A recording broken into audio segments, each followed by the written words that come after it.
Hey everyone, welcome back. It feels like every day the world work is changing faster and faster, right? AI is really shaking things up, and it seems like we're all just trying to keep up. It's true. The pace of change is really unlike anything we've seen before. And with technology advancing so quickly, it's hard to know what's coming next. Yeah, absolutely, and that's exactly why we're diving deep into this white paper today. It really caught my eye. It's from EON Reality, a company that's doing some really cool stuff with VR and AR for training, and the title, well, let's just say it grabbed my attention. AI Tsunami, 4x faster skilling to safeguard 400 million jobs. That title is a pretty powerful image, and it definitely sets the stage for an important conversation. I mean, a tsunami, that suggests a force that can really disrupt things, and that's kind of what we're facing with AI, isn't it? Definitely. So let's try to break down this whole AI tsunami and figure out what it all means for us. The white paper talks about this timeline moving from what they call pre-AGI to AGI, which stands for Artificial General Intelligence. But before we get too far ahead of ourselves, can you explain what AGI actually is and why it's so important? Sure, I can do that. So, AGI, in the simplest terms, refers to those AI systems that have human level intelligence across a wide range of tasks and domains. It's like the AI you see in those sci fi movies, the ones that can learn and reason and problem solve just like we do. Right now, we're still in that pre AGI phase. AI is great at specific things, but it doesn't have that general intelligence, not yet anyway. But a lot of experts think AGI is coming, maybe even in the next few years. Wow, so AGI is like the next level of AI with capabilities that are, well, pretty much human. And it's kind of exciting, but also a little bit scary, to be honest. What does the white paper say about how this shift to AGI will impact jobs? Well, the white paper doesn't shy away from the potential impact at all. They talk about forecasts from some pretty reputable organizations like the IMF and the World Economic Forum that say that maybe as many as 40% of jobs globally could be affected by AI, and not just in the distant future, but within the next 3 to 5 years. 40%, that's a really big number. Yeah. Can you give us a sense of what that kind of impact would look like in the real world? Yeah, for sure. The white paper uses India as an example to illustrate both the challenges and the opportunities here. Prime Minister Modi has this goal, a really ambitious goal, of training 400 million people for the digital age. It's called the Skill India Mission. But even with those efforts, India's just not skilling people fast enough. So even with these huge training programs, they're still struggling to keep up with the pace of technological change. Exactly. And it's not just an issue in India, it's a problem everywhere. Think about it, millions of people entering the workforce every month all over the world. But what they're learning, those skills they're working so hard to acquire, could be outdated, irrelevant by the time they graduate. The gap between the skills people have and the skills employers need, it's growing wider and wider every day. Sounds like a real skills crisis in the making. If the current training methods aren't working, what are some of the potential solutions out there? The white paper talks about EON Reality's approach, right? Yeah, that's right. EON Reality believes that immersive technologies, things like virtual reality and augmented reality, could be the key to bridging this skills gap. Their white paper really emphasizes how much faster and more effective immersive learning can be. They say people can learn up to 4 times faster using these methods compared to traditional ways of learning. 4 times faster. Wow, that's incredible. Can you tell us a bit more about how this immersive learning actually works and why it's so effective? Well, imagine, instead of reading about welding in a textbook or just watching someone else do it, you could put on a VR headset and practice welding yourself in a virtual environment. You could make mistakes, experiment, get real time feedback, and it wouldn't matter if you messed up because there are no real world consequences. That sounds amazing, like having a personal training simulator for whatever skill you want to learn. Exactly. And that's where Eon Reality's massive library comes in. They have, get this, over 36 million 3D assets. They use these assets to create really realistic simulations for tons of different professions, everything from welding and nursing to coding and design. So they're not just building games, they're creating real-world training environments virtually for all kinds of jobs. That's impressive. But how do they personalize the learning experience for each individual? Well, that's where AI comes in. They've integrated AI into their platform to personalize the training.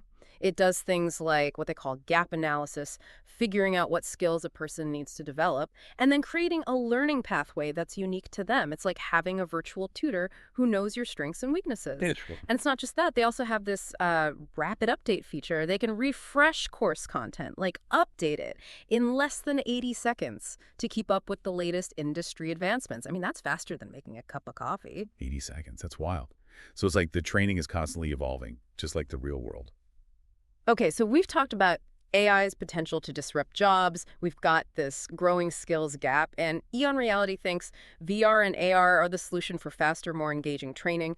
But are there other ways to tackle this skills challenge? Oh, absolutely. I mean, what EON Reality is doing is really important, but it's just one piece of the puzzle, right? The white paper really emphasizes that this is going to require everyone to work together. Governments, businesses, individuals, we all have a role to play in navigating this whole AI tsunami. Can you break that down a little bit? What can governments do to, get their workforces ready for this AI-powered future? Well, the white paper is pretty clear on that. They're saying governments need to invest, like really invest in these immersive learning programs, and they need to do it now. And they also talk about streamlining approvals for these initiatives, cutting through the red tape so things can move faster because they argue that we need to act with a sense of urgency. We can't afford to wait around.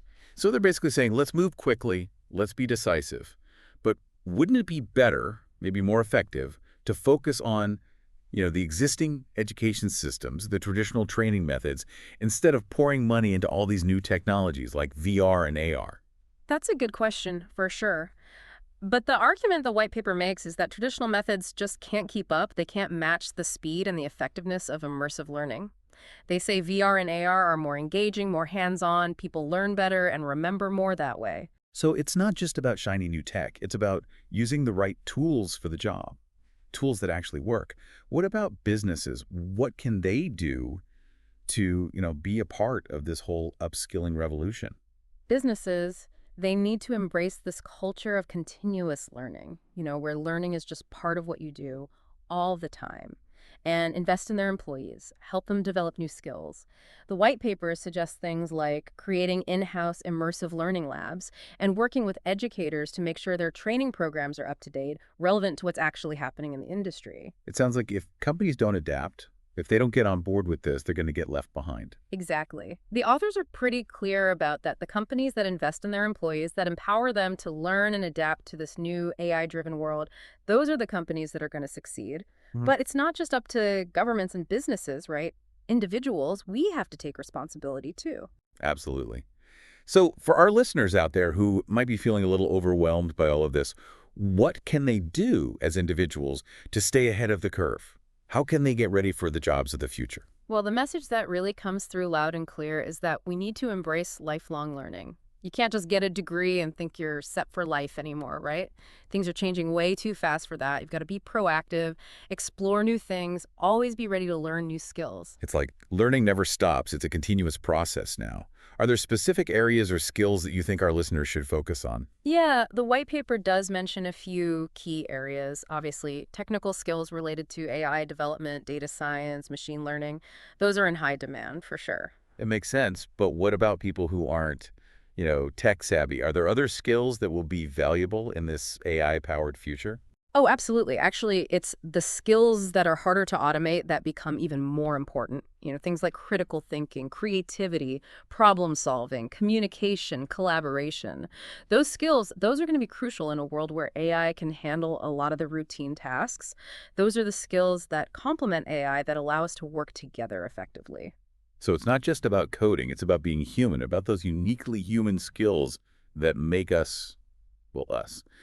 Now, the white paper also talks about this idea of universal basic AI, or UBAI. Can you explain what that is and how it fits into all of this? Yeah, UBAI is a really interesting concept. It's about, how AI could be used to create a more equitable society. The idea is that as AI gets better at automating jobs, eventually it could free us from traditional work altogether. Everyone would have access to the basics like food, shelter, healthcare, whether they have a job or not. It sounds like a utopia, a world where AI takes care of everything and we're all free to pursue our passions. But is that really realistic? Are there downsides to think about? It's definitely a thought-provoking idea, and it raises a lot of questions. The white paper does present it as a possible outcome, but they also acknowledge that it would be, well, complicated to implement. There are economic implications, social implications, ethical implications. It's not a simple solution, and it's something that people are going to be debating for a long time. This deep dive has given me a lot to think about, that's for sure. We've covered a lot, from AI's impact on jobs to the role of immersive learning, and even this idea of UBI. What are your final thoughts on all of this before we wrap up? I think the most important thing to remember is that we have a choice.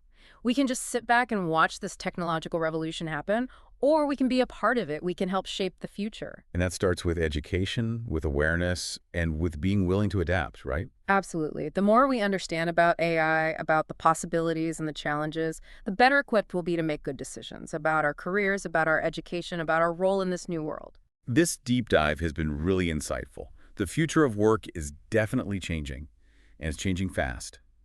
Before we go, are there any specific things you'd recommend our listeners do to navigate these changes, to make sure they're ready for whatever comes next? The white paper actually offers some pretty practical advice. They encourage everyone to, do their own research, really dig into how AI is impacting different industries and professions. That makes sense. Staying informed is so important in a world where things are changing so quickly. Exactly. And don't just stick to one perspective.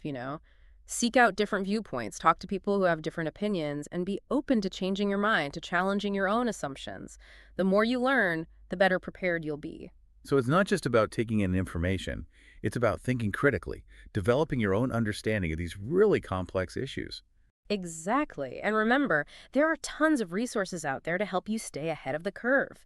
Go to webinars, conferences, check out online learning platforms, connect with people in fields that interest you. The key is to be proactive. Take charge of your own learning journey. Yeah, it's really empowering to think about that, that we can actually shape the future with AI instead of just letting it happen to us. But I think a lot of people are probably wondering, like, where do I even start? Well, the white paper actually has some good advice on that. They suggest starting with yourself, thinking about what you're interested in, what you're good at, what you're passionate about, like what are the skills you really enjoy using, and then see if you can find ways to connect those passions and skills to the world of AI. So, like, if someone loves to write, maybe they could look into AI for content creation or language translation, something like that. Or if someone's a great problem solver, they could explore AI-powered tools for data analysis or process optimization, things like that.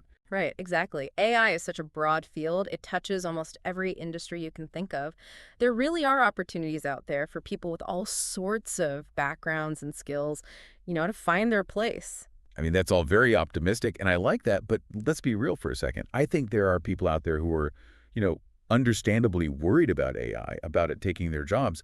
How do we address those concerns? How do we help people feel more, I don't know, empowered instead of threatened by all these changes? Well, I think the first step is just to acknowledge that, yeah, some jobs are going to be automated as AI gets more advanced. That's probably inevitable. But the white paper makes the point that that doesn't necessarily mean mass unemployment. In fact, they think AI could create new jobs, new industries that we can't even imagine right now. So it's not just about replacing old jobs. It's about creating new opportunities, opportunities that take advantage of what both humans and AI can do. Exactly. It's about focusing on the skills that complement AI rather than the ones that compete with it.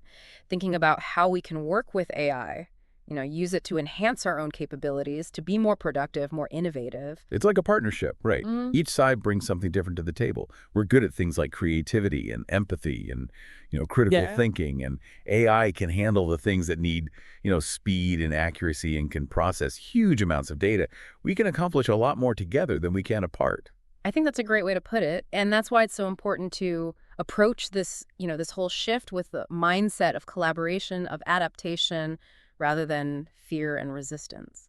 This deep dive into EON Reality's white paper has been really eye-opening, I have to say. It's given us a lot to think about, a lot to talk about.